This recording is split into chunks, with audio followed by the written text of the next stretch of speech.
ప్రభునందు ప్రియమైన దేవుని పిల్లలారా, దేవుని మహాకృపను బట్టి మరొక వారం ఆయన మాటలు వినగలిగే భాగ్యం మనకు కలిగింది. ఇక ఈ సమయంలో ఒక ముఖ్యమైన సంగతిని జాగ్రత్తగా మనమందరము కలిసి ఆలోచించే ప్రయత్నం చేద్దాం. భూమి మీద మానవ జీవితం లేదా భూమి మీద మనిషి జీవితం శాశ్వతం కాదు.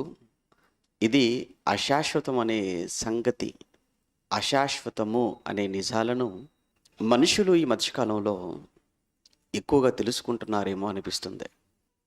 దీనికి గత 2 సంవత్సరాలుగా ఈ కరోనా అనే ఈ మహమ్మారి ప్రపంచాన్ని పట్టి ప్రపంచంలో కోట్లాది మంది, లక్షలాది మంది మనుషులను వ్యాధిగ్రస్తులుగా మార్చింది. ఆఖరికి కొంతమందిని మృత్యువొడిలోని కూడా తీసుకొని వెళ్ళింది. ప్రత్యేకించి గత సంవత్సరం ఏప్రిల్, మే మాసంలో సెకండ్ వేవ్ అనేది ఆరంభమైన సమయంలో మరణాలు ఎక్కువగా మనం చూసాం. సెకండ్ వేవ్లో చావులు ఎక్కువగా జరిగాయి. ఒకసారి జ్ఞాపకం చేసుకోండి. దీనితో అందరికీ ఒక విషయం మాత్రం అర్థమైంది. మరణం అనేది మన కళ్ళ ముందు ఉన్నప్పుడు మనకున్న అధికారం కావచ్చు, మనకున్న డబ్బు కావచ్చు, మనకున్నటువంటి పేరు కానీ, మనకున్న గొప్పతనం కానీ, ఇవి ఏవి కూడా అడ్డుకోలేవు, ఆపలేవు అని. నిజమే.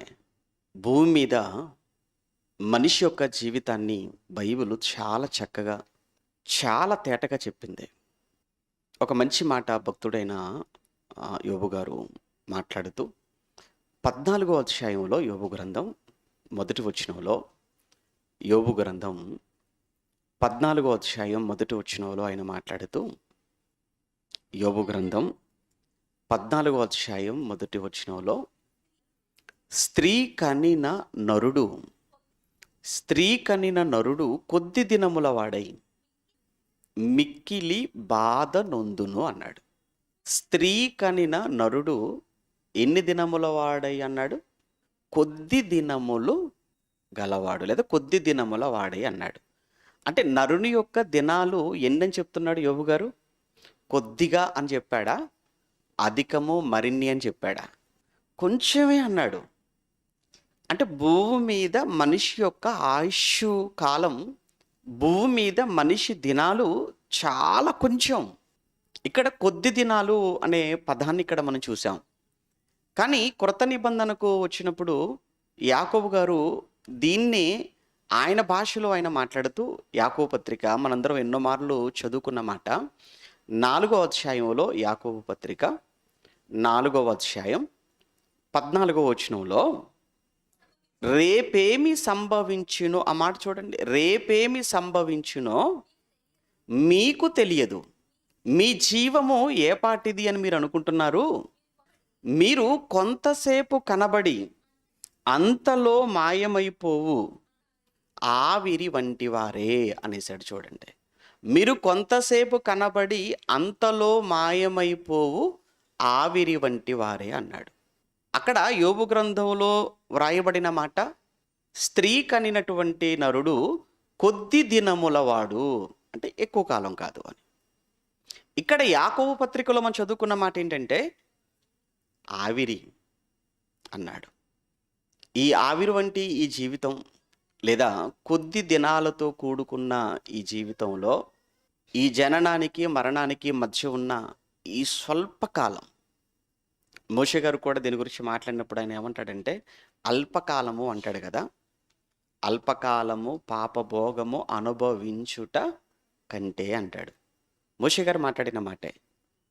ఒకరోజు తెలుసు కదా, చరిత్ర తెలుసు కదా, మోషే గారికి ఒక మంచి ఆఫర్ వచ్చింది.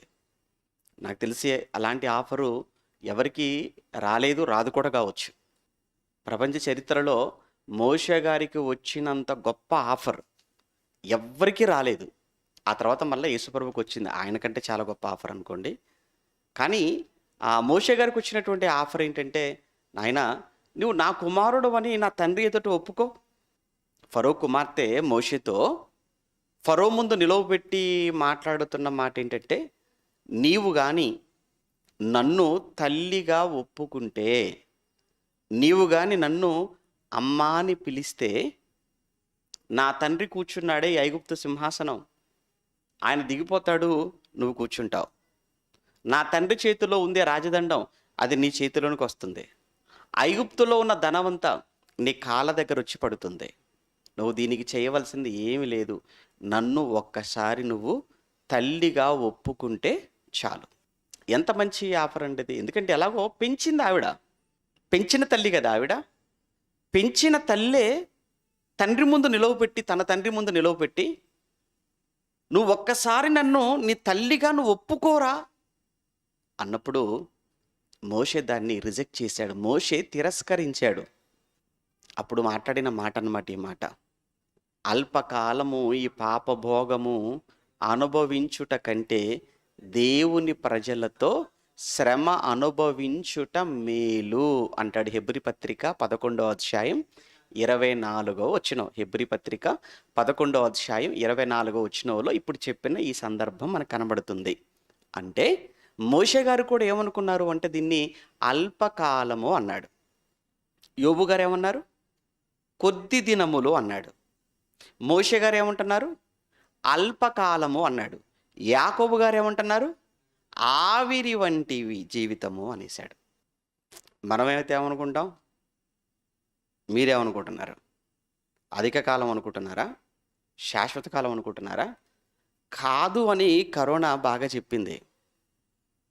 ఏమండి అందరు, ఎందుకంటే కళ్ళ ముందు పటా పటా పటా రాలిపోతున్న, ఏమండి ఏ రోజు వార్తాపత్రిక చూడటానికి కూడా భయపడిన వాళ్ళు ఉన్నారండి. నిజంగా చెప్పండి, మీరు ఆ సమయంలో పత్రిక చదువుదామన్నా కానీ భయం. కారణం ఏంటంటే ఎంతమంది చచ్చిపోయారో.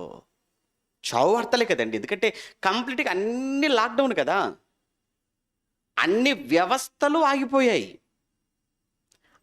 ఏ పేపర్ చూసినా ప్రతి పేపర్లో న్యూస్ ఏంటంటే ఈరోజు ఎంతమంది అడ్మిట్ అయ్యారు, ఈ న్యూసే కదండి.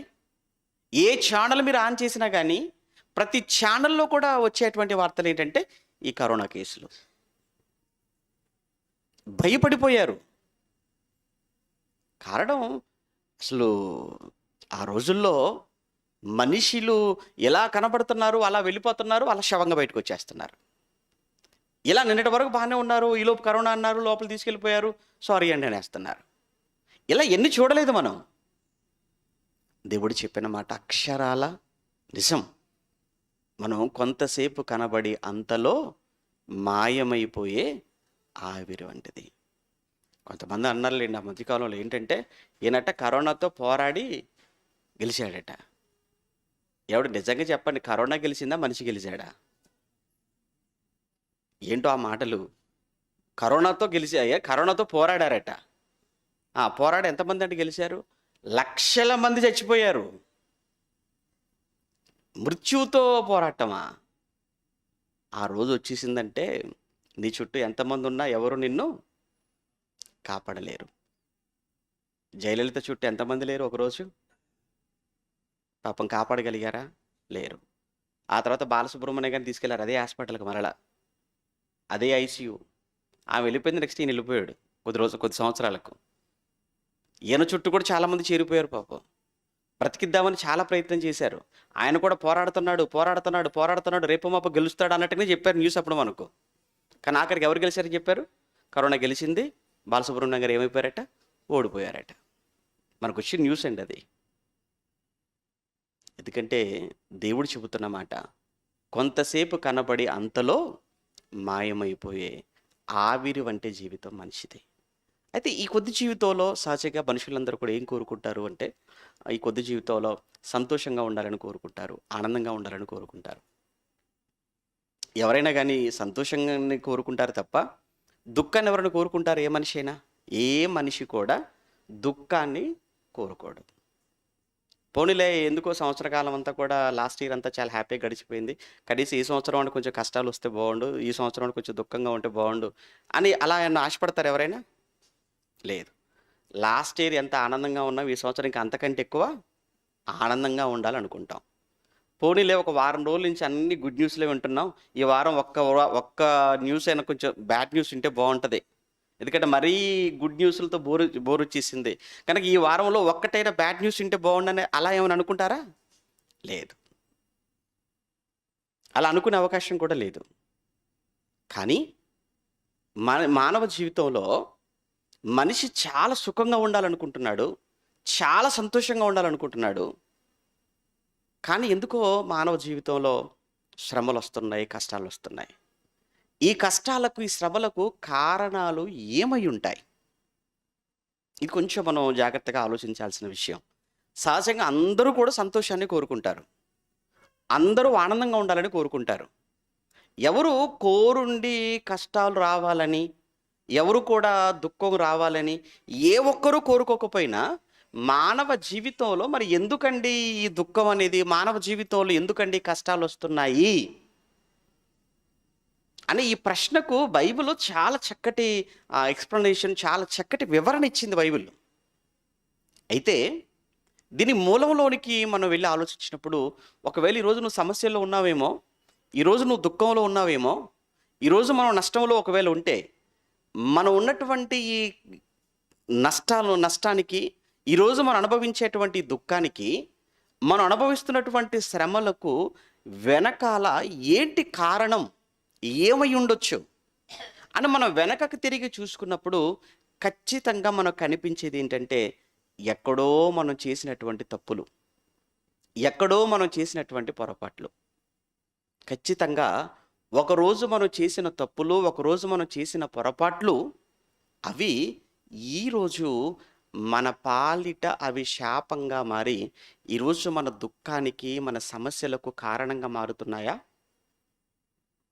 ఇక్కడ ఎవరికి వారుగా మీరు ఆలోచించుకోవాలి. సత్యాన్ని ఖచ్చితంగా స్వీకరించాలి, అంగీకరించవలసిందే. ఎందుకంటే నా జీవితం నాకు, మీ జీవితం మీకు, ఇక్కడ ఎవరి జీవితం వారికి తెలుసు. కనుక ఒక్కసారి మీ బ్యాక్గ్రౌండ్లోకి వెళ్ళండి, ఒకసారి మీ వెనకకు మీరు వెళ్ళి మీరు ఆలోచించడం ప్రారంభించండి. ఈరోజు మనం కష్టంలో ఉన్నాము, ఈరోజు సమస్యల్లో ఉన్నాము అని అంటే ఖచ్చితంగా ఈ కష్టానికి, ఈ సమస్యకు ఎక్కడో ఒకరోజు మనం చేసినటువంటి తప్పు అది కారణంగా ఉంటుంది. నువ్వు ఏం కోరుకుంటున్నావు అంటే సుఖంగా ఉండాలని కోరుకుంటున్నావు, సంతోషంగా ఉండాలని కోరుకుంటున్నావు. కోరుకోవడంలో తప్పు లేదు. కానీ ఒకరోజు మనం నువ్వు చేసినటువంటి ఆ తప్పు, అంటే నువ్వు ఏ తప్పైనా చేయొచ్చు, ఏ పొరపాటైనా చేయొచ్చు, ఏ పాపమైనా చేయొచ్చు. కానీ నువ్వు ఏ తప్పు చేసినా, ఏ పొరపాటు చేసినా, ఏ పాపం చేసినా నీ జీవితంలో మాత్రం ఏ ఉండాలని ఆశపడుతున్నావు? సుఖం, సంతోషం. అది ఎలా సాధ్యం అవుతుంది చెప్పండి? చేసినవేమో తప్పుడు పనులు, చేసినవేమో పాప పనులు, పాప పనులు చేసి, తప్పుడు పనులు చేసి, చేయకూడని పనులు చేసి నా జీవితంలో మాత్రం సంతోషం, నా జీవితంలో మాత్రం ఆనందమే కావాలని మనం కోరుకోవటంలో ఏమైనా న్యాయం ఉందా? అస్సలే మాత్రం లేదు. ఎందుకంటే మనం ఏదైతే మనం విత్తుతామో అదే వస్తుంది. మనకు తెలుసు. మనం ఒక విత్తనాన్ని, మనం మామిడి విత్తనాన్ని భూమిలో విత్తామనుకోండి, నువ్వు విత్తింది మామిడి విత్తనం. మామిడి విత్తనాన్ని లోపల పెట్టి కొబ్బరి చెట్టు వస్తే బాగుండు, కొబ్బరికాయలు వస్తే బాగుండు అని నువ్వు అనుకోవటంలో ఏమన్నా బాగుంది? అది నువ్వు విత్తినటువంటి విత్తనం ఏంటి? మామిడి విత్తనం విత్తావు. నువ్వు విత్తిన విత్తనం మామిడి అయినప్పుడు ఏమి రావాలని ఆశపడాలి? మామిడి విత్తనం, మామిడి మొలక, చెట్టు, కాయలు అవే వస్తాయి. నువ్వు ఏది విత్తితే అదే కోస్తావు, మర్చిపోకూడదు. కారణం ఏంటంటే దేవుడు ఈ సృష్టిని చేసినప్పుడు కూడా వాటి జాతుల ప్రకారంగా మరలా అవే విత్తనములు ఇచ్చేటువంటి ఆ చెట్లు మొలవాలి అని దేవుడు చేసిన శాసనం, దేవుడు ఈ సృష్టిలో పెట్టిన ధర్మాన్ని మనం చూస్తుంటాం ప్రారంభంలో. ఒకసారి ఆదికాండానికి మనం వెళ్ళి చూస్తే, ఆదికాండం మొదటి అధ్యాయం 11వ వచనం. ఆదికాండం మొదటి అధ్యాయం 11వ వచనంలో దేవుడు గడ్డిని, విత్తనములిచ్చు చెట్లను భూమి మీద తమ తమ జాతి ప్రకారము తమలో విత్తనములు గల ఫలమిచ్చు ఫలవృక్షములను భూమి మొలిపించుగాక. ఫలవృక్షములు భూమి మొలిపించుగాక. ఫలవృక్షములు భూమి మొలిపించుగాక అనగానే ఫలవృక్షములు వచ్చేసాయి. ఫలవృక్షములు వచ్చాయి. చాలామంది విత్తనం ముందా, చెట్టు ముందా, గుడ్డు ముందా, కోడి ముందా అని చాలా తంటాలు పడుతుంటారు. అదేదో పెద్ద లాజిక్ క్వశ్చన్ లాగా, అది అసలు తెగని ప్రశ్నలాగా, అదేదో పెద్ద ఫీల్ అయిపోతుంటారు చాలామంది ఇలాంటి ప్రశ్నలు అడిగి. దానికి బైబిల్లో మొదటి పేజీలోనే ఆన్సర్ ఉంది. నీకు అర్థమైందా? విత్తనం ముందా, చెట్టు ముందా అనేటువంటి ప్రశ్న అదో పెద్ద ప్రశ్న కాదు. అది కోడి ముందా, గుడ్డు ముందా అనేది అది తెగని ప్రశ్న, అది దాని సమాధానం లేని ప్రశ్న. అబ్బో చాలా లాజికల్ క్వశ్చన్ అని చాలా ఫీల్ అయిపోతుంది బయట వాళ్ళు. దీనికి బైబిల్లో మొదటి పేజీలోనే చాలా చక్కటి సమాధానం చెప్పబడింది. ఏమన్నాడు అని అంటే, చెట్టే ముందు, నోరు మూసుకో అని. గుడ్డు కాదు, కోడే ముందు అని. బైబిల్లో ఇదే కదా మనం చదువుకుంటున్నాం. అంటే ఏ జాతి, తమ తమ జాతి ప్రకారం అన్న పదం చూడండి అక్కడ, తమ తమ జాతి ప్రకారము అన్నాడు. అలానే జంతువుల విషయంలో, పక్షుల విషయంలోనికి వచ్చినప్పుడు కూడా మన 24, 25 వచనాలు కూడా మనం చదువుకుంటే అక్కడ 24, 25 వచనాలలో కూడా రాయబడిన మాటల్లో దేవుడు వాటి వాటి జాతి ప్రకారము జీవము గల వాటిని, అనగా వాటి వాటి జాతి ప్రకారము పశువులను, పురుగులను, అడవి జంతువులను భూమి పుట్టించునుగాక అన్నాడు. వాటి వాటి జాతి ప్రకారము అన్నాడు. ఒక పిల్లి నుంచి పిల్లి, ఒక కుక్కకు మరో కుక్క, అలానే ఒక పులికి పులి, ఒక సింహానికి సింహం, వాటి వాటి జాతి ప్రకారము అన్నాడు. కనుక ఏ విత్తనాన్నైతే మనం భూమిలో విత్తుతున్నామో మరలా అదే విత్తనం, అదే చెట్టు రావాలి. అంతేకాని మనం విత్తింది ఒకటి, వచ్చేది మరొకటి రావాలి అని మనం కోరుకోవటంలో అది కరెక్ట్, సరైనది కాదు. అది నువ్వు ఏ పంట వేసావు అని అంటే, పత్తి వేసానన్నప్పుడు మిరప వచ్చిద్దా? పత్తి రావాలి. మీరు ఏ వేశారనంటే వరండి, మరి వరి వేసినప్పుడు వరే కదా రావాలి. అంటే మనం ఏ పంటనైతే మనం నేలలో విత్తుతున్నామో, ఏ పంటనైతే మనం చేలలో మనం విత్తుతున్నామో అదే పంట కోస్తాము అనేది ఎంత నిజమో, ఒక్కసారి మనం చెడు చేసి నువ్వు మాత్రం చెడు చేస్తావు, నీకు మాత్రం మంచి జరగాలి. ఇది కరెక్టా? ఇది కరెక్ట్గా ఉందంటే ఒకసారి మనం ఆలోచించుకుందాం. మనం చేసేది చెడైనప్పుడు, మనం చేసింది మంచి కానప్పుడు నీకు మాత్రం మంచి జరగాలని నువ్వు ఎలా అనుకుంటున్నావు? దీనికి మళ్ళీ దేవుని సపోర్ట్ కావాలని అడగటం వల్ల ఏమైనా న్యాయం ఉందా? దేవా, నేను మాత్రం అన్యాయాలే చేసుకుంటూ వెళ్ళిపోతాను, నేను మాత్రం అక్రమాలే చేసుకుంటూ వెళ్ళిపోతాను, నేను మాత్రం అందరినీ మోసం చేసుకుంటూ వెళ్ళిపోతాను, నన్ను మాత్రం ఎవడు మోసం చేయొద్దు.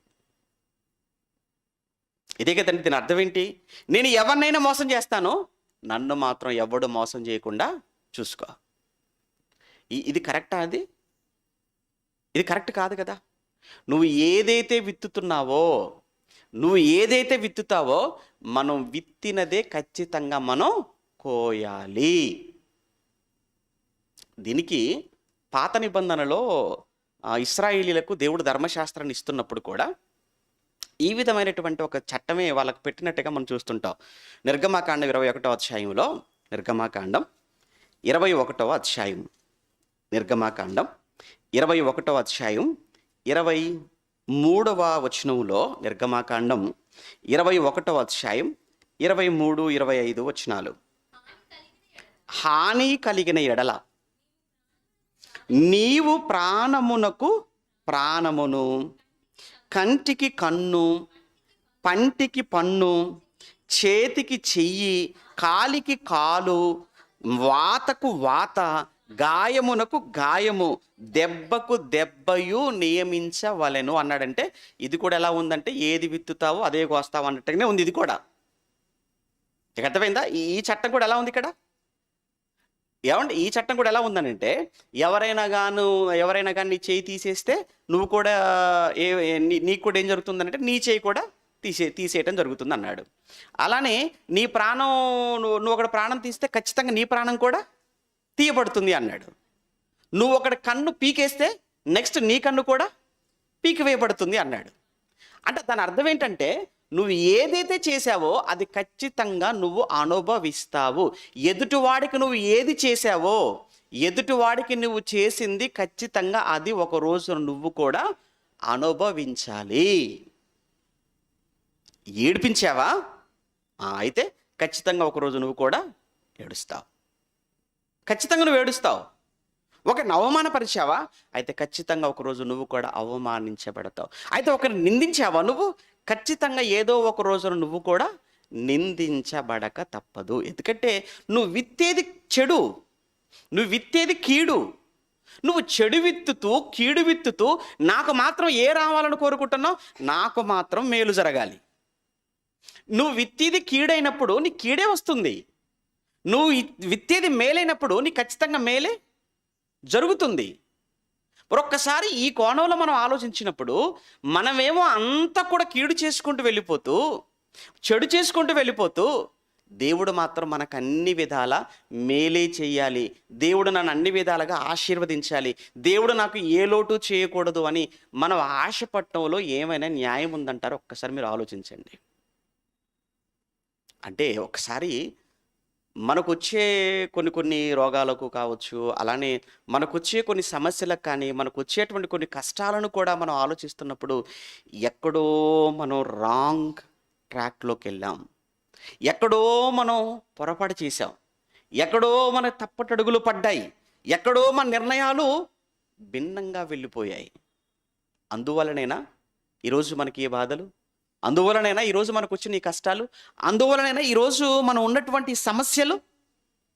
ఇదే విషయాన్ని మళ్ళా కొత్త నిబంధనలో పౌలు గారు గలతీలకు రాస్తూ ఒక మంచి విషయాన్ని చెప్తుంటాడు. దీన్ని ఆయన మరొక కోణంలో మాట్లాడుతూ గలతీ పత్రిక 6వ అధ్యాయం, గలతీ పత్రిక 6వ అధ్యాయంలో, గలతీలకు రాసిన పత్రిక 6వ అధ్యాయం 7, 8 వచనాలు, గలతీ పత్రిక 6వ అధ్యాయం 7, 8 వచనాలలో, మోసపోకండి, మోసపోకుడి, దేవుడు వెక్కిరింపబడడు.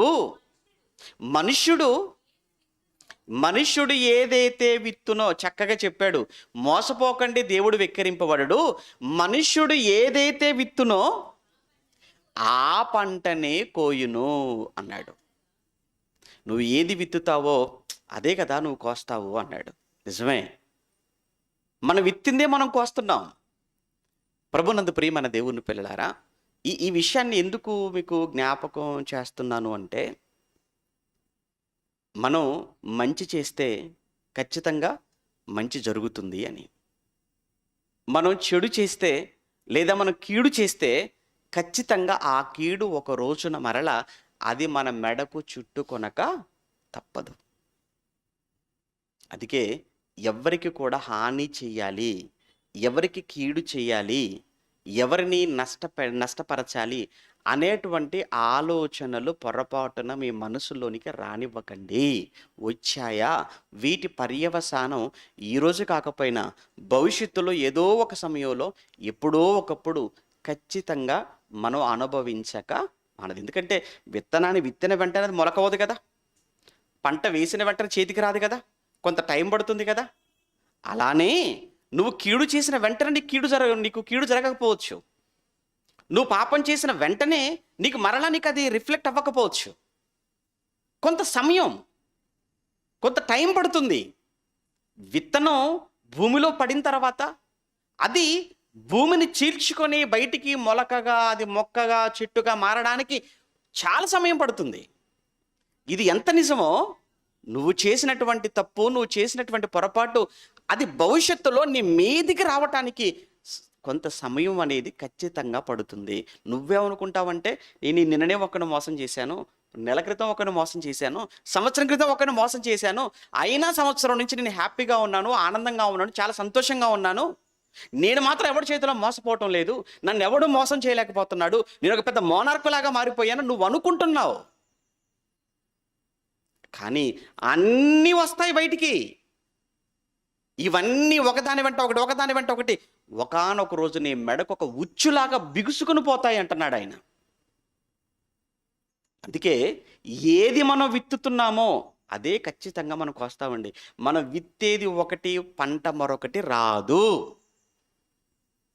ఏమన్నా మన శరీరాన్ని గురించి మనం ఆలోచించుకున్నాం అనుకోండి, శరీరం ఆరోగ్యంగా ఉండాలని కోరుకుంటాం. శరీరం ఆరోగ్యంగా ఉండాలని కోరుకున్నప్పుడు ఈ శరీరానికి మనం ఏం పెట్టాలి? ఆరోగ్యకరమైనవి పెట్టాలి. ఎప్పుడు తాగుతూ, ఎప్పుడు మందు తాగుతూ, సిగరెట్ తాగుతూ పనికి మాలినవన్నీ నోట్లో వేసుకొని నములుతూ నేను హాస్పిటల్కి వెళ్ళొద్దు, నాకు అసలు ఏ రోగం రావద్దు అని కోరుకోవటంలో ఏమైనా న్యాయం ఉందా చెప్పండి? ఇప్పుడు నువ్వు ఆరోగ్యాన్ని కోరుకునేవాడువైతే నువ్వు తీసుకునేదేంటి? నువ్వు సేవించేదేంటి? మందు మానుకోమంటే మానుకోవు, మళ్ళా దేవుడు మాత్రం నాకు మంచి ఆరోగ్యాన్ని ఇవ్వాలంటావు. సిగరెట్ మానుకోరా అని చెప్పి బ్రతిమలాడి చెప్పినా ఆఖరికి తాగి ఆ పెట్టి మీద ఆడవాడు ఫోటో కూడా వేస్తాడు, ముఖేష్ గారి ఫోటో కూడా వేస్తారు. ఆడెవడు? నీ తమ్ముడే, నీకటి ముందు పోయాడు. ఆడ తాగి తాగి ఆ గద ఏమంటే ఆ సైడ్ ఆ చెంపలన్నీ కూడా క్యాన్సర్ వచ్చి తినేసి చూస్తేనే ఏమంటే భయపడిపోయే పరిస్థితి ఉంటుందండి, అంత భయంకరంగా ఉంటుంది. అయినా వీడో పెద్ద హీరోలా అక్కడికి వెళ్ళిపోయి సిగరెట్ తీసి నోట్లో పెట్టి రజనీకాంత్ స్టైల్లో ఎగరేసి, ఇంత అవసరమా? నువ్వు దాన్ని ఎగరేయటం కాదు, ఆ తర్వాత నిన్ను ఎగరేస్తారు ఊరవుతల, ఎక్కడో పడిపోతావు లోతుల్లో, ఆ తర్వాత ఎవరికి కనబడవు. అంత అవసరం అంటారా? ఇప్పుడు ఇవి మానుకుంటావా? మానుకో, కానీ ఆరోగ్యం మాత్రం కావాలి. ఇప్పుడు నువ్వు తీసుకునే ఫుడ్ ఏంటి? నీ ఆరోగ్యం రావాలని నువ్వు కోరుకోవటంలో ఎక్కడ న్యాయం చెప్పండి? ఈ ఒక ప్రిన్సిపల్ ఉంటుందండి సైన్స్లో, కాజ్ అండ్ ఎఫెక్ట్ అని ఒక ఒక ఒక ప్రిన్సిపల్ ఉంటుంది. ఏమంటారు? కారణము ప్రభావం. అంటే నువ్వు ఏదైతే నువ్వు చేస్తున్నావో దీని ప్రభావం అంటే ఎందుకు ఇలా అయిపోయిందనంటే కారణం ఏంటి? ఆ కారణం ఇదిగో నువ్వు సిగరెట్ తాగావు, అందువల్ల నీకు ఈరోజు క్యాన్సర్ వచ్చేసింది. ఇదిగో మందు తాగావు, అందుకే లోపల లివర్ పాడైపోయింది. అంటే ఈరోజు ఇది పాడైపోయింది అని అంటే దీని మీద ఈ ప్రభావం పడింది అని అంటే కారణం ఏంటని వెనక్కి తిరిగి చూసుకున్నప్పుడు ఇదిగో నువ్వు తినకూడని, త్రాగకూడనివి నువ్వు త్రాగావు, తిన్నావు కాబట్టి వాటి మీద నీ ప్రభావం పడిపోయింది. ఆ సింపుల్ కనిపించే కారణాలు. చాలామంది తింటుంటారు. ఎలా తింటుంటారు? ఏం తింటుంటారు? మీరు ఒకసారి తినే ముందు ఒకసారి మీరు ఆలోచించుకోండి. ఇప్పుడు మీరు తినేది కూడా మీరు చూసుకోవాలి కదా. ఇది నేను తింటే నెక్స్ట్ నేను తినేటువంటి ఈ ఫుడ్ నా శరీరం మీద ఏ విధమైన ప్రభావం చూపుతుంది, నేను ఏం తింటున్నాను. ఎందుకంటే మనం తినే వాటిలో ఏమున్నాయో మనకు తెలియాలి కదా. ఇప్పుడు మనం తినే వాటిల్లో కార్బోహైడ్రేట్స్ ఉన్నాయా, ప్రోటీన్స్ ఉన్నాయా, లేదా విటమిన్స్ ఉన్నాయా, మినరల్స్ ఉన్నాయా, ఏమున్నాయి మనం తినే ఫుడ్లో? నువ్వు తీసుకునే ఫుడ్ ఒకసారి నోట్లో పెట్టే ముందు ఇందులో నేను తినే దీంట్లో ఏమున్నాయో చూసుకోకుండా ఏదైతేనేంటి ఏంటని ఒక పశువుని చూసారనుకోండి, అది చాలా బెటర్ అండి మన మీద. అది దాని శరీరానికి ఏది కావాలంటే గడ్డి కాక వేరే తింటుందా? తినదు. నువ్వు ఉన్నావు, అవసరం ఆ గడ్డి కూడా పెట్టినా తింటావు, దేన్ని వదిలిపెట్టావు. అదే దానికి ఉన్న నీతి చూడు. మరి నువ్వు తినేటువంటిది ఏది మంచిది కాదు, కానీ దేవా నాకు మంచి ఆరోగ్యాన్ని ఆశను. ఆదివారం వచ్చిందంటే కేజీ ముందు పెట్టుకుని తింటావు చికెను, మటను. మళ్ళీ రాత్రి పడుకునే ముందు ఆ దేవుడికి మళ్ళీ ఒక డ్యూటీ ప్రార్థన ఏంటంటే, దేవా నాకు ఏ రోగం రావద్దు దేవా. మరి కొంచెం తిండి తగ్గించుకోని దేవా. తిండి మాత్రం తగ్గించుకోవటం నా వల్ల అవ్వదు. తిండి మాత్రం నా వల్ల అవ్వదు ప్రభువా. ఎంతవరకు తింటావురా?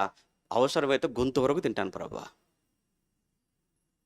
కానీ నాకు మాత్రం ఏ జబ్బు రాకూడదు. మళ్ళీ దీనికోసం మళ్ళీ మా దగ్గరికి వచ్చి, అన్న ఈ మధ్య ఆరోగ్యం బాగుంటుంది, కొంచెం ప్రార్థన చేయరా అంటారు. తిండి మాత్రం కంట్రోల్ చేసుకో. మందు మానుకో. సిగరెట్ మానుకోను, కానీ నాకు మాత్రం ఏం కావాలి? ఆరోగ్యం కావాలి. ఏమండి అసలు మనం చేసే వాటికి, మనకు వచ్చే వాటికి, దేవుని మనం అడిగే వాటికి ఏమైనా సంబంధం ఉందా? ఒక్కసారి మీరు ఆలోచించండి ప్లీజ్. మనం ఏది విత్తుతున్నాం, ఏది ఆశపడుతున్నాం? మామిడి విత్తనం విత్తినప్పుడు వచ్చేది అదే కదా, వరి వేసినప్పుడు వచ్చేది వరే కదా. నువ్వు అనారోగ్యకరమైనవి నువ్వు తింటూ నీకు ఆరోగ్యం రావాలి, ఆరోగ్యంగా ఉండాలని నువ్వు కోరుకోవటంలో ఏమైనా న్యాయం ఉందా అని అడుగుతున్నాను. దేవుడు ఏమన్నాడు? నీవు తిండిపోతూ అయితే ఏం చేయమన్నాడు? నీ గొంతుకు ఏం పెట్టుకోమన్నాడు? కత్తి అంటే కంట్రోల్ చేసుకోమని అర్థం అక్కడ, అంతే తప్ప ఇంటికి వెళ్ళిపోయి కత్తి పెట్టుకోకండి. కంట్రోల్ అని అర్థం, అంతే తప్ప గొంతు దగ్గర ఏమంటే పెట్టుకున్నారు అప్పుడు తెగిపోద్ది. కంట్రోల్ చేసుకోరా అని అంటే నీ కోరికలు చంపుకోరా అని అర్థం అక్కడ. తినాలనే నీ ఆశ, తినాలనే నీ కోరికను ఏం చేసుకో? చంపుకో. లేదు సండే ఎలా చంపుకోమంటారు? సండే వచ్చిందనంటే అవసరమైతే చర్చికి లేట్కి వెళ్ళినా పర్వాలేదు, ముందు మాత్రం అక్కడే మాత్రం టైంకి వెళ్ళిపోవాలి. లేదంటే అక్కడ అయిపోద్దండి మీకు తెలియదు, అన్నీ ఆ తర్వాత ఎముకలు తప్ప ఉండవండి. ఏమంటే లైన్లో నిలబడాలి, అక్కడ ఫైట్ చేయాలి, మొత్తం తీసుకురావాలి, ఇంట్లో ఇవ్వాలి, అంత రెడీ అయిపోయిందంటే అయిపోయింది, అవసరం తినేసి రావాలి ఇక్కడికి వచ్చి నిద్రపోయినా పర్వాలేదు. ఏమండి ఇలాంటి వాళ్ళు లేరండి? ఎందుకు లేరు? ఇక్కడే కాదు, అన్ని చోట్ల ఉన్నారు. ఇలా కడుపు కోసం, తిండి కోసం ఆలోచించినంత దేవుడి కొరకు మీరు తినేది ఏంటి అసలు? దాన్ని తినటం వల్ల మీకు వచ్చే ఏమంటే రోగాలు ఏంటని ఆలోచించరా? దయచేసి మరలా చెప్తున్నాను, తిండి విషయంలో చాలా జాగ్రత్తగా ఉండండి. మీరు తినేది మీ శరీరం మీద అది ఏ విధమైన ప్రభావాన్ని చూపుతుందో తెలుసుకొని తినండి. కొద్ది డాక్టర్ దగ్గరికి వెళ్తారు, షుగర్ ఉందని తెలుస్తుందండి. షుగర్ ఉందని చెప్పిన తర్వాత మళ్ళీ షుగర్ ఐటమ్స్ తినొచ్చా? లేదండి, చాలా ఇష్టం అండి నాకంటే, పోతావు. నీకు షుగర్ ఉందని తెలిసిన తర్వాత షుగర్ ఐటమ్ చూస్తే పారిపోవాలి, జాగ్రత్త మనకు దూరంగా పారిపోండి అన్నట్టు. షుగర్ ఉన్నవాడు షుగర్ ఐటమ్స్కి ఏం చేయాలి? పారిపోవాలి. పారిపోకుండా పరిగెత్తుతున్నవాడు దాని అర్థం ఏంటి అంటే తొందరగా వెళ్ళిపోవాలన్నమాట. ఎలాగో సమాధుల స్థలం కూడా తీసుకున్నారు కదా బ్రదర్ అని అంటారా ఏంటి? మాకు అది కూడా రెడీగా ఉందని. ఏమండి, ఒకవైపు ఇలాంటి పనికిమాలిన చెయ్యకూడని పనులన్నీ చేసుకుంటూ దేవుణ్ణి ఆరోగ్యాన్ని ఇవ్వమని మనం అడగటంలో ఏమైనా న్యాయం ఉంటుందా? దయచేసి మనం ఆలోచించాలి కదా. ఖచ్చితంగా మనం చేసే తప్పు, మనం చేసే పొరపాట్లు అది మన శరీరం మీద, మన జీవితం మీద ఏదో ఒక రోజు ఖచ్చితంగా ప్రభావాన్ని చూపుతాయి. ఖచ్చితంగా మనకు సుఖం కావాలంటే ఎలా వస్తుంది చెప్పండి? సంతోషంగా ఉండాలంటే ఎలా ఉంటాం చెప్పండి? ఆనందం కావాలంటే ఎలా ఉంటాం? సుఖమైన, సంతోషమైన, ఆనందమైన ఎప్పుడు అని అంటే దేవుని మాట విని దేవుని మాటకు మనం లోబడినప్పుడు. కంటికి కన్ను, పంటికి పన్ను, ప్రాణానికి ప్రాణం అది పాత నిబంధన. కొత్త నిబంధనలో దేవుడు ఆ విధమైనది ఏమి ఇవ్వలేదు. ఎందుకంటే దేవుడు తీసుకునే అంటే ఛాన్స్ దేవుడు మనకి ఇవ్వలేదు. అక్కడ మాత్రం వాళ్ళకి ఇచ్చాడు. ఓకే, చట్టం మీ చేతుల్లోనే పెడుతున్నాను అన్నాడు. కానీ క్రొత్త నిబంధనకు వచ్చిన తర్వాత దేవుడు ఆ విధమైనటువంటి అవకాశం మనకి ఇవ్వలేదు. ఆయన ఏమన్నాడు అనంటే అది పగ తీర్చుట నా పని అనేసాడు. క్రొత్త నిబంధనలు అదే మాట కదా ఉంది, పగ తీర్చుట నా పని అన్నాడు. మరి మీ పని ప్రభా, మరి మా పని ఏంటి ప్రభా? పగ తీర్చుట నా పని అని మీరు అన్నారు కదా, పగ తీర్చుట మీ పని కదా. మరి మా పని ఏంటంటే, మీ పని ఏంటంటే మీరు వారి కోసం ప్రార్థన చేయండి అన్నాడు. మన పనట. ఆయన పని ఏ పనట? ఆయన పగ తీర్చుకుంటాడట. మరి మనల్ని ఏం చేయమన్నాడు? ప్రార్థన చేయన్నాడు. మిమ్ముని హింసించే వారి కోసం మీరు ఏం చేయండి? ప్రార్థించండి అన్నాడు. మిమ్ముని శపించే వారిని ఏం చేయమన్నాడు? దీవించండి అన్నాడు. మీ శత్రువు ఆకలితో ఉంటే మీరు ఏం చేయాలన్నాడు? ఆయన ఇంటికి పిలిచి భోజనము పెట్టండి అన్నాడు. ఇప్పుడు ఈ పనులు మీలో ఎంతమంది చేశారో చేయొద్దండి. ఎవ్వరూ ఉండరు. హింసించే వారి కోసం ప్రార్థన లేదు. ఎందుకంటే అసలు మన కోసం ప్రార్థన చేసుకోవడానికి సమయం లేదు. ఆడి కోసం ఏం చేస్తాం? ఒకటి. ఇక రెండు, శపించే వారిని కూడా ఏం చేయమన్నాడు? దీవించండి అన్నాడు. అమ్మో, శపించే వారిని దీవించడం అంటే మన నోటికి వచ్చింది అసలు అన్నమాట. ఎవరైతే మనల్ని శపించారో, శపిస్తున్నారో, దేవా నన్ను శపించే వాళ్ళందరూ కూడా మంచి ఉద్యోగాలు రావాలి ప్రభా, నాకు లేకపోయినా పర్వాలేదు. నన్ను శపించే వారంతా ఇల్లు కట్టుకోవాలి ప్రభా, నన్ను శపించే వాళ్ళంతా కార్లు తిరగాలి ప్రభా, నన్ను శపించే వారంతా ఆనందంగా ఉండాలి ప్రభా అని. ఏమంటే పోనీ కళలోనైనా ఎప్పుడేం చేశారా? అలాంటి కళ వచ్చింది అనుకోండి, వెంటనే లేస్తాం. ఏంటి పీడకల? అది పీడకల మనకు. ఎందుకు? నన్ను శపించిన వాళ్ళందరి కోసం ఎలా ప్రార్థన చేస్తున్నానేంటి? శపించిన వారు ప్రభా తెల్లవారి సరికి ఉండకూడదు ప్రభా, వాళ్ళ కుటుంబంలో ఏదో జరగాలి ప్రభా, వాళ్ళెవడో నా కళ్ళ ముందు ఉండడానికి వీల్లేదు ప్రభా, ముందు అదే పోవాలి ప్రభా. ఈ టైప్లో ఉంటాయి మనయన్నీ. ఖచ్చితంగా ఇది క్రొత్త నిబంధనకు వచ్చేసిన తర్వాత అని చెప్పింది ఏంటంటే, వద్దు అది నేను చూసుకుంటాను, మీరు చేయవలసింది ప్రార్థన, మీరు చేయవలసింది దీవించటం, మీరు చేయవలసింది ఇంకా మీకు ఓపికంటే వాళ్ళని పిలిచి ఒక పూట భోజనం పెట్టండి అన్నాడు. కానీ ఒకటి, వాళ్ళు చేసినటువంటి తప్పులు, వాళ్ళు చేసిన పొరపాట్లు ఏవైతే ఉన్నాయో అవి ఊరకని పోవు. ఎందుకంటే వాళ్ళు కీడు విత్తారు నీ విషయంలో.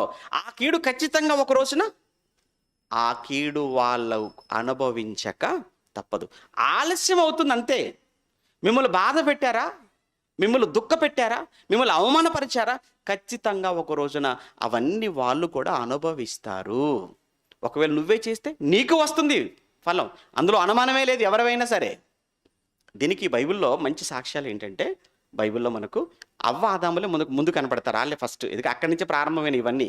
ఈ శాపాలు కావచ్చు, ఏవండి ఈ శిక్షలు కావచ్చు, అక్కడి నుంచి కదా ఆరంభమయ్యా ఏదైనా తోటలో. ఒకసారి అక్కడికి వెళ్ళాం అనుకోండి, ఆ ఏదైనా తోటలోనికి వెళ్ళినప్పుడు అవ్వ ఆదాములతో దేవుడు చక్కగా తోట వేసాడు, తోటలో పెట్టాడు, అన్నీ తినమన్నాడు, ఒకే ఒక వృక్ష ఫలాన్ని మాత్రమే తినడానికి వీల్లేదన్నాడు. వాళ్ళు ఏం చేశారు? అన్ని తిన్నారు, అది కూడా చూశారు. అన్నీ తిన్నారు, అన్నీ తింటూ ఇది ఒక్కటే బ్యాలెన్స్ ఉంది, ఇది కూడా తినేది అయిపోతుంది, అందులో తింటే మళ్ళీ ఏమైపోతాం అన్నాడు. మనం దేవతలం అయిపోతామట, మనం ఇంకా చాలా గొప్పలం అయిపోతామట. అంటే ఉన్నటువంటి స్థితి కంటే గొప్పదైన స్థితి కావాలి. దీన్ని ఏమంటారంటే దురాశ. ఉన్నటువంటి స్థితి కంటే గొప్పదైనటువంటి స్థితిలోనికి మనం వెళ్ళిపోవాలి అంటే ఏం చేయాలి? తప్పు చేయాలి. మీకు అర్థమైందా? ఉన్న ఈ స్థితి కంటే ఉన్నత స్థితి కావాలి అని అంటే ఏం చేస్తే ఇప్పుడు గొప్ప స్థితిలోకి వెళ్ళిపోతారు? తప్పు చేస్తే. అంటే తప్పు చేసైనా గొప్ప వాళ్ళం కావాలనేటువంటి ఆ మనసు ఉన్నటువంటి వాళ్ళ కోసం చెబుతున్నటువంటి సంగతి అండి అది. కొంతమంది ఏం చేస్తుందో తెలుసు కదా, రాజకీయాలు ఎక్కువగా మనకు కనబడుతుంటుంది కదా, ఏకనాథ్ షిండేల టైప్ అనమాట, మహారాష్ట్ర. అప్పటివరకు ఆడుతూ పాటు ఉంటాడు, ఆడి పార్టీలో ఉంటాడు, ఆడుతూ ఉన్నట్టే ఉంటాడు. సడన్గా ఏం చేస్తాడు? మొత్తం తన వైపు తిప్పేసుకుంటాడు. అభిషేకం టైపు. చూసారా? తండ్రి ఏమంటే దావీదు కొడుకుగానే ఉన్నాడు, దావీదు కొడుకు అంటే యువరాజు లాగానే ఉన్నాడు, తనతో పాటు అందరితో మాట్లాడుతున్నట్టుగానే ఉన్నాడు, ముద్దులు పెట్టుకుంటూనే ఉన్నాడు, చక్కగా అందరికి వందనాలు చెప్తూనే ఉన్నాడు. సడన్గా ఏం చేశాడు? తండ్రి మీదకి రివర్స్ అయిపోయాడు. ఇది అంటే తనకున్నటువంటి స్థితి ఏదైతే ఉందో ఆ స్థితితో అతను సంతృప్తి చెందకుండా, తనకు అర్హత లేకపోయినా యోగ్యత లేకపోయినా వంకర మార్గంలోనైనా అక్రమంగానైనా ఉన్నతమైనటువంటి స్థితికి చేరిపోవాలి అనేటువంటి ఒక దుర్బుద్ధి, దురాశ ఆఖరికి అబ్షలోమును ఎలా మార్చేసిందని అంటే ఒక హంతకుడుగా మార్చేసింది. అంతే కదా? తండ్రిని చంపటానికే బయలుదేరిపోయాడంటే మీరు ఆలోచించారు. తండ్రిని చంపటానికి కూడా ఆఖరికి ఆ దురాశలో చిక్కుకొని పోయి తండ్రిని చంపుదామని వెళ్ళి ఆఖరికి వాడే చచ్చాడు. ఇది చరిత్ర.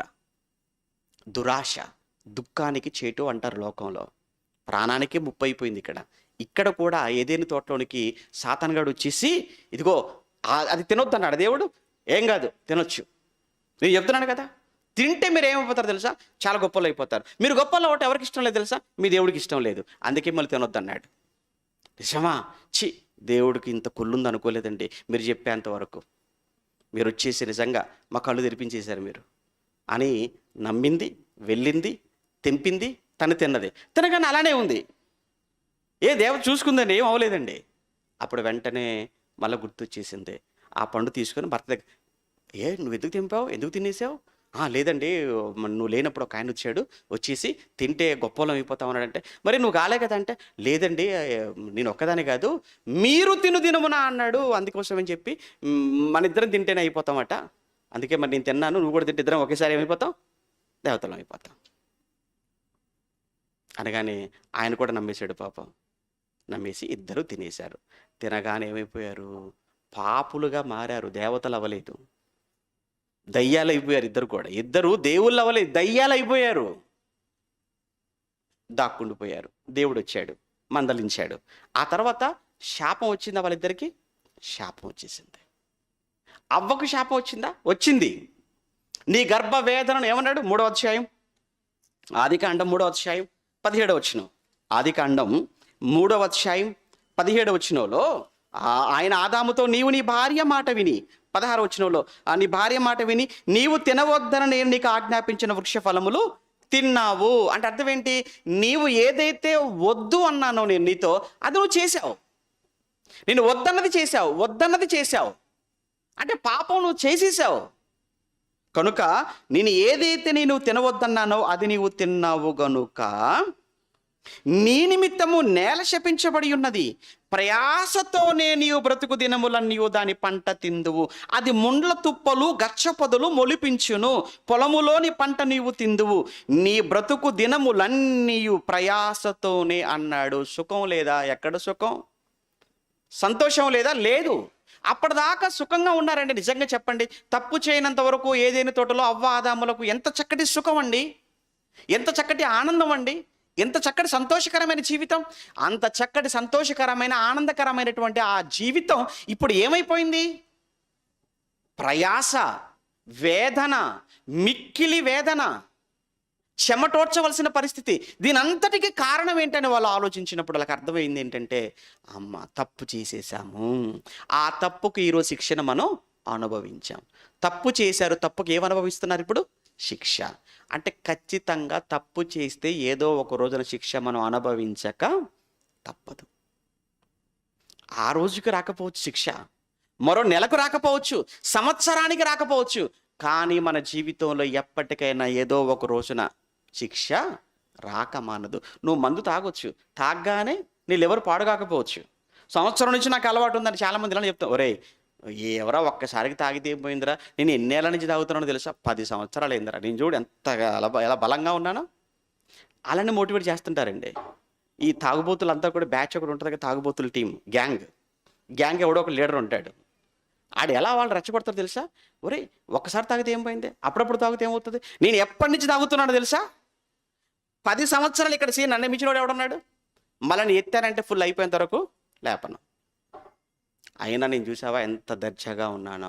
నువ్వు తాగితే ఏమవుతుందిరా అంటే ఇప్పుడు ఉద్దేశం ఏంటంటే, నేను తాగినా నాకు వెంటనే శిక్ష రాలేదు, నేను తాగినా వెంటనే నాకు రోగం రాలేదు. కానీ నీకు తెలియని విషయం ఏంటంటే ఖచ్చితంగా వస్తుంది. వెయిట్ అండ్ సీ, కొంచెం వెయిట్ చేయి. ఎందుకు రాదు? ఏమండి, నేరం చేస్తారు పారిపోతారు, నేరం చేస్తారు పారిపోతారు. అంటే పారిపోతే ఇక వాళ్ళు దొరకరా? ఇక ఆ తర్వాత వాళ్ళని పట్టుకోరా? ఆ తర్వాత లోపల వేయరా? ఎందుకు? మనం ఎన్నిసార్లు చూడలేదు? ఎన్ని సంఘటనలు మన కళ్ళ ముందు జరగటం లేదు?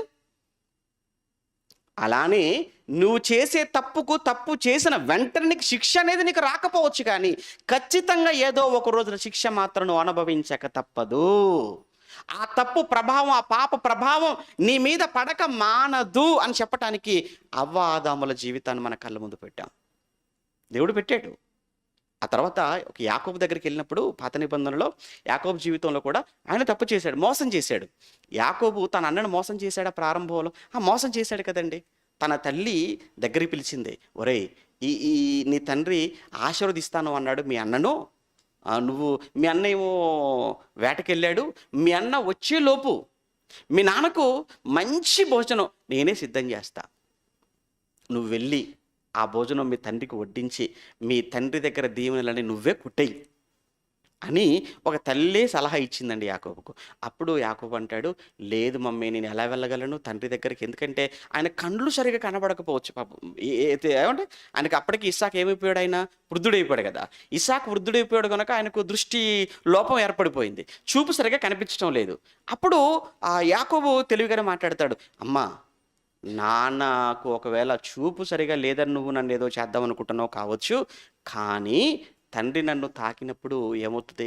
నా అన్న అయినట్టు ఏషావుకి ఏమో ఒంటి రోమములు గలవాడు. ఆయనకు ఒంటి నిండా ఏముంటాయంటే రోమాలు ఎక్కువగా ఉంటాయి, వెంట్రుకలు ఉంటాయి. నేను చూస్తేనేమో చాలా స్మూత్గా ఉన్నాను చాలా. ఇప్పుడు నన్ను పట్టుకొని తాకాడు అనుకో, గుర్తుపడతాడు కదా.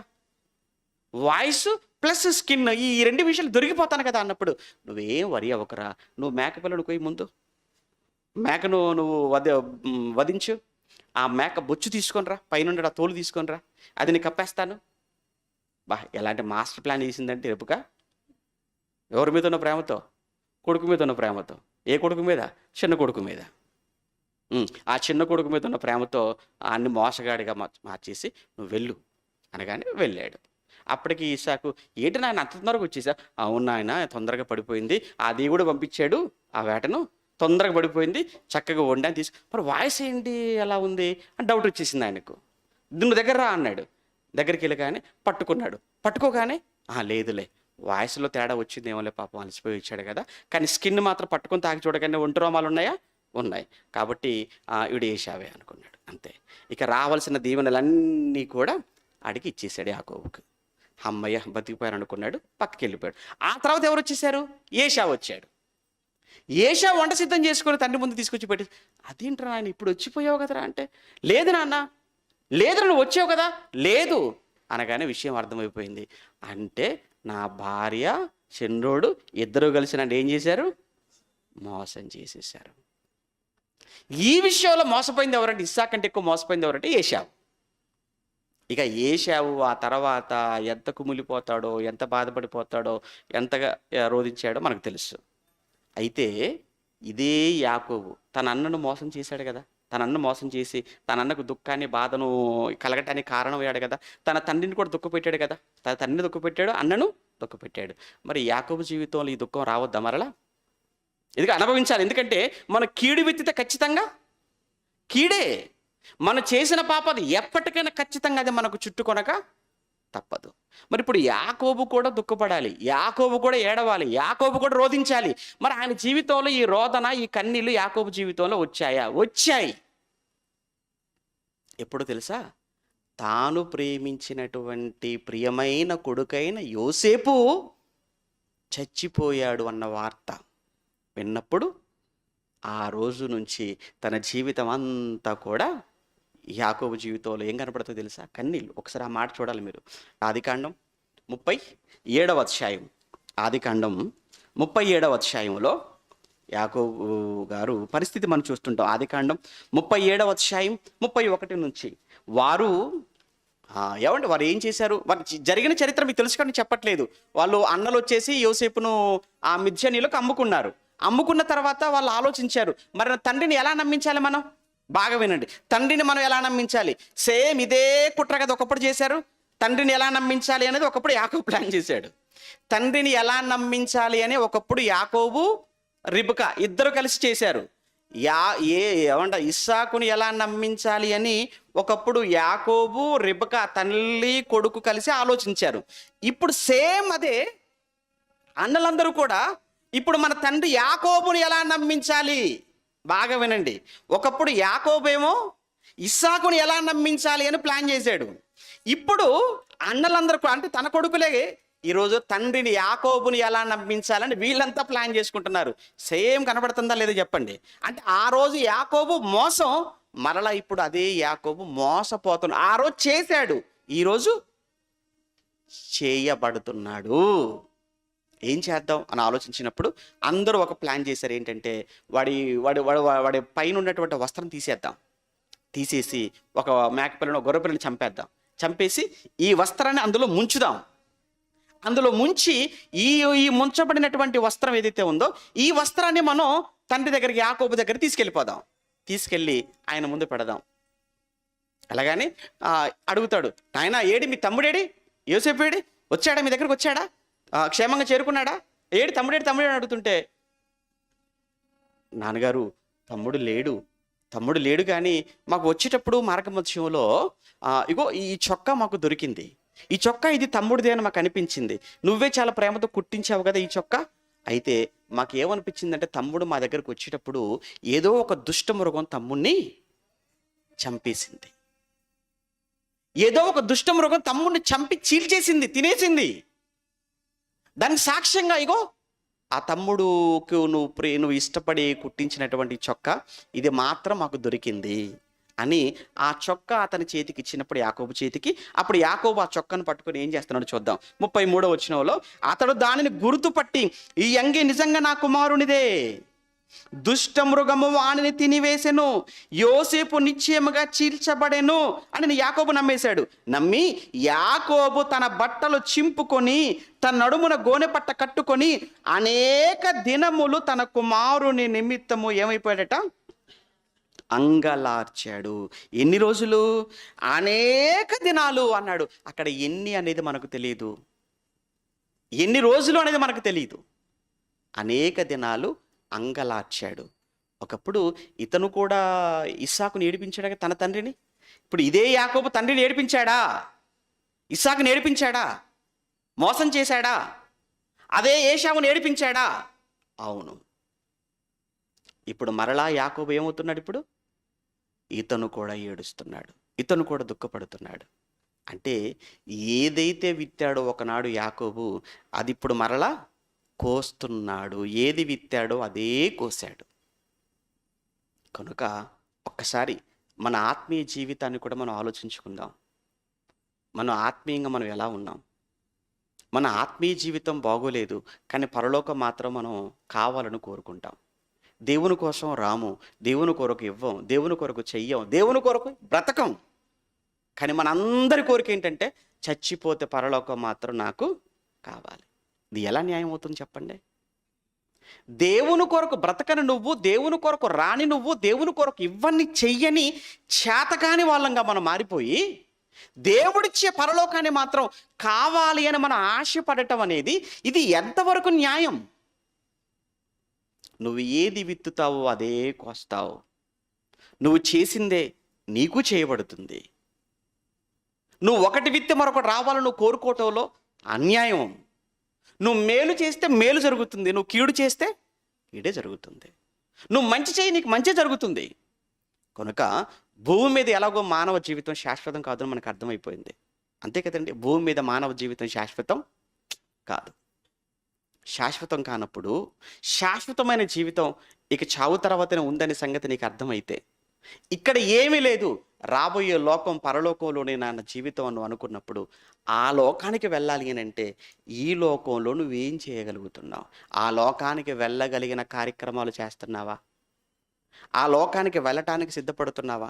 ఆ లోకానికి వెళ్ళాలి అని అంటే తప్పు చేయకూడదు, ఆ లోకానికి వెళ్ళాలంటే పాపం చేయకూడదు, పవిత్రంగా ఉండాలి, పరిశుద్ధంగా జీవించాలి, దేవుని పనిలో ఉండాలి, వాక్యం వినాలి, నేర్చుకోవాలి, బోధలో సహవాసం, రొట్టె విరుచుట, ప్రార్థన చేయుట, ఇలా అనేకమైన కార్యక్రమాలు ఉన్నాయి కదా. ఈ కార్యక్రమాలలో దేనిలో కూడా మనం సరిగా లేకుండా పరలోకాన్ని మనం ఆశపడటం, పరలోకానికి వెళతామని మనం కోరుకోవటంలో ఏం న్యాయం అంటారు? కనుక నువ్వు పరలోకానికి వెళ్ళాలి అని అంటే పరలోకానికి వెళ్ళదగిన కార్యక్రమాలు భూమి మీద చేసినప్పుడు మాత్రమే అక్కడికి నువ్వు వెళతావు. ఇక్కడ నువ్వు ఏది విత్తుతావో అదే కోస్తావు. ఇక్కడ దేవుణ్ణి పట్టించుకోకుండా ఉంటే రేపొద్దున ఆ పట్టించుకున్నందుకు కలిగేటువంటి ప్రతిఫలం శిక్ష, నరక శిక్ష తప్పదు. ఇక్కడ వింటావు, ఏది చెయ్యవు, చేయనందుకు నీకు రాబోయేటువంటి శిక్ష నీకు రాక మానదు. కనుక దయచేసి ఈ భూమి మీద మనం ఎంత సుఖపడాలి అని మనం అనుకుంటే, ఏమంటే సుఖపడాలి, సంతోషంగా ఉండాలని కోరుకోవటంలో తప్పు లేదు. కానీ సుఖంగా ఉండాలి, సంతోషంగా ఉండాలి అని అంటే నువ్వేం విత్తుతున్నావు? నువ్వు మోసాలు విత్తుతున్నావా? నువ్వు పాపాన్ని విత్తుతున్నావా? నువ్వు పాపం విత్తి, మోసాన్ని విత్తి నేను సుఖంగా ఉండాలని నువ్వు అనుకోవటంలో అది వెర్రితనమే అవుతుంది. కనుక ఒక్కసారి నేను ఆరోగ్యంగా ఉండాలనుకుంటావా? పెట్టు, శరీరానికి చక్కగా ఆరోగ్యకరమైన పెట్టు. ఆత్మీయంగా నేను చాలా బాగుండాలనుకుంటున్నావా? అలా ఆత్మీయంగా బాగుండాలి, పరలోకానికి వెళ్ళాలి అనుకుంటే పరలోక సంబంధమైన కార్యక్రమాలలో మనం ఉంటేనే తప్ప ఆ పరలోకానికి మనం వెళ్ళలేము. ఏమండి, మనం చేసింది ఎక్కడికి పోదు. చివరికి ఒక మాట, ఏహెచ్కేలు గ్రంథం 18వ అధ్యాయం, ఏహెచ్కేలు గ్రంథం 18వ అధ్యాయం, దానికంటే ముందు 16వ అధ్యాయం చూద్దామా ఒకసారి. 16వ అధ్యాయం 59వ వచనం, ఏహెచ్కేలు గ్రంథం 16వ అధ్యాయం 59వ వచనం. 59వ వచనంలో ప్రభువైన యెహోవా ఈలాగున సెలవిచ్చుచున్నాడు, చేసిన నిబంధనను భంగము చేయవలనని ప్రమాణమును తృణీకరించుదువా? నీవు చేసినట్టే నేను నీకు చేయబోవుచున్నాను. దేవుడు చెప్పేశాడు, నీవు చేసినట్టే నేను నీకు చేయబోవుచున్నాను. నువ్వేం చేస్తున్నావు? నువ్వు చేసినట్టే ఖచ్చితంగా నేను నీకు చేస్తాను అన్నాడు.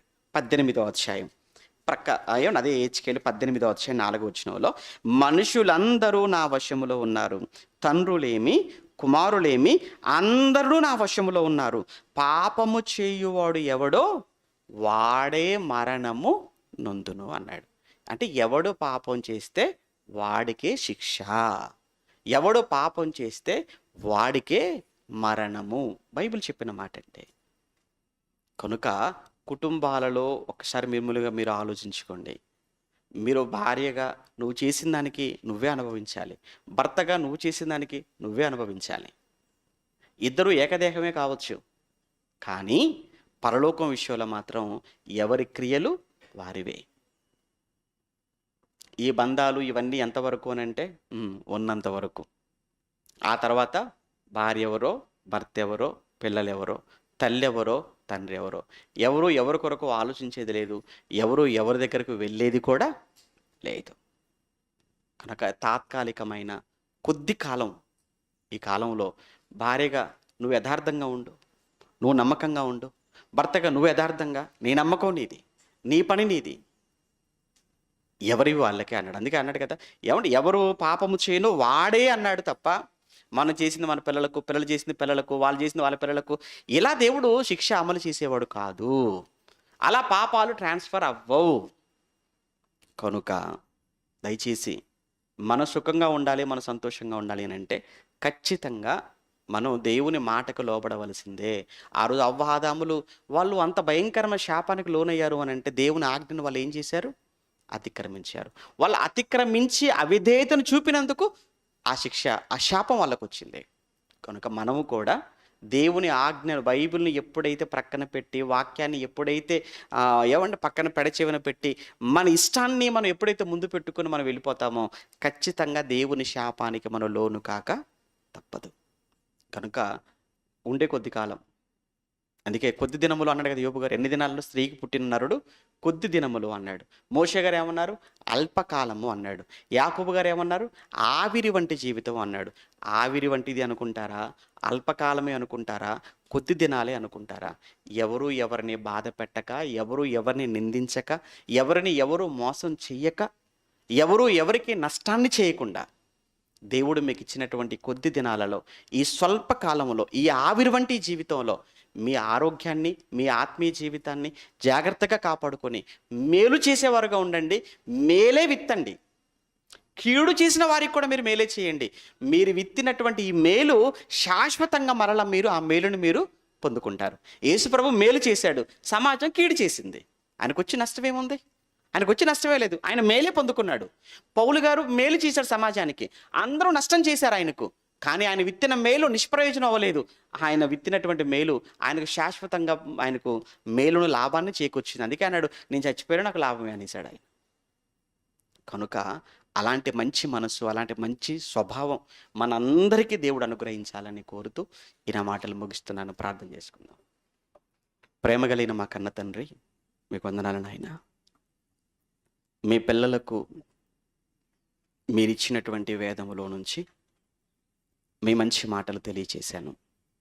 భూమి మీద ప్రతి ఒక్కరూ సుఖాన్ని కోరుకుంటారు, సంతోషంగా ఉండాలని కోరుకుంటారు. కానీ వారు చేసినటువంటి పొరపాట్లు, వారు చేసినటువంటి తప్పిదాలు, తప్పులు చేస్తూ పాపాలు చేస్తూ కూడా దేవుడు దీవించాలి, మాకు సుఖాన్ని ఇవ్వాలని వాళ్ళు కోరుకోవటం తప్పు అన్నదే నేను ఇప్పటి వరకు చెప్పిన మాటల్లో ఉన్న సారాంశం. మీ పిల్లలు అర్థం చేసుకోవటానికి కృప చేయండి. వాక్యాన్ని ప్రత్యక్షంగాను పరోక్షంగా లైవ్ ద్వారా వీక్షిస్తున్న మీ పిల్లలు, వారి కుటుంబాలను చల్లగా కాపాడండి. వారికి ఉన్నటువంటి ఆర్థిక, మానసిక, అనారోగ్య సమస్యలను కూడా తండ్రిగా మీరు జ్ఞాపకం చేసుకొని వాటిలో నుంచి మీ పిల్లలను ఆయన విముక్తులను చేసి మీ కొరకు బ్రతికే భాగ్యాన్ని అనుగ్రహించమని వేడుకుంటూ, మరి ఈ సంఘము ద్వారా ఈ నెలలో తలపెట్టిన ఒక మహత్తరమైన కార్యక్రమం 5 దినాల బైబిల్ పరిశోధన సదస్సు మా కళ్ళ ముందుంది. ఎందరో మీ పిల్లలు పని కోసం సిద్ధపడుతున్నారు, ఆ రోజు కోసం ఎదురు చూస్తున్నారు. కల్మషం లేక, కపటం లేక, ఏది ఆశించక, ఎవరు మెప్పును పొందుకోవటానికి కాక, తండ్రిగా మీరు చూడాలి, ఆనందించాలి, అనేక మందికి మేము ఆతిథ్యం ఇవ్వాలి, అనేక మందికి పరిచర్య చేయాలి, అనేక మంది పాదాలను మేము తుడవాలి అని కంకణం కట్టుకొని మీ పిల్లలు పనికి సిద్ధంగా ఉన్నారు. మీ పిల్లలందరినీ దీవించండి. అలానే ఆర్థికంగా సహాయం చేసిన మీ పిల్లలను, వారి కుటుంబాలు, చేయలేని మీ పిల్లలను, వారి కుటుంబాలను కూడా జ్ఞాపకం చేసుకోండి. భవిష్యత్తులో తండ్రి, మాకు ఊపిరి మీరు ఇచ్చినంత వరకు, ప్రాణం ఉన్నంత వరకు మీకోసం ఎన్నో కార్యక్రమాలు మేము చేస్తూనే, ఈ కార్యక్రమాలలోనే మాకు ఇచ్చిన ఈ ప్రాణాలు మేము పోగొట్టుకొని మీరున్న పరలోకానికి చేరుకునే భాగ్యం మాకు ఇవ్వమని, ఈ జ్ఞానాన్ని మాకు నేర్పించిన మీ కుమారులు మా తండ్రి గారికి చక్కటి ఆరోగ్యాన్ని, ఆయుష్ను అనుగ్రహించమని క్రీస్తునామని ప్రార్థన అడుగుతున్నాము తండ్రి. ఆమెను. మన తండ్రి అయిన దేవుని ప్రేమ, కుమారుడైన యేసుక్రీస్తుల వారి కృప, పరిశుద్ధాత్మని యొక్క అన్యోన్య సహవాసం ఇప్పుడు ఎల్లప్పుడూ సదాకాలం మనందరికీ తోడై నడిపించునుగాక. ఆమెన్.